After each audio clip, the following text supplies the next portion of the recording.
She's weird, the young girl said. We don't want her on our team. There's usually one girl in every youth basketball camp that stands out, needing special help or not fitting in with the other children.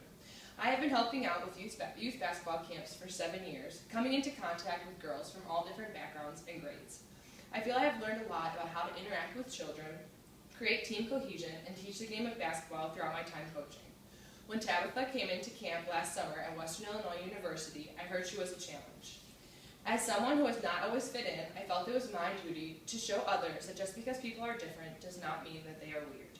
Often the weird ones are just the ones who are misunderstood but have much to offer. It is important to include everyone and not judge people by first impressions. My proudest moment was tackling the Tabitha problem and creating a true team feeling at the WIU women's basketball camp last summer.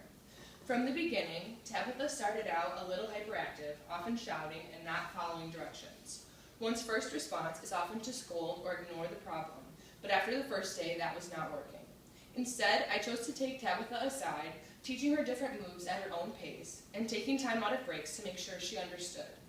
During other breaks, we chose water instead of soda and trail mix instead of candy. She settled in and settled down and focused on what others were doing, and they noticed, talking to her more and asking her about herself. Eventually, when we walked outside, with a whole group of girls, she asked for a leaf, and suddenly leaves were popular to the other girls. She was the cool girl hanging out with the college players. Tabitha could have normal conversations and even excelled in some of the basketball drills, all because someone had given her a little time and a chance to show what she could do. Over the course of 1 week, many things had changed.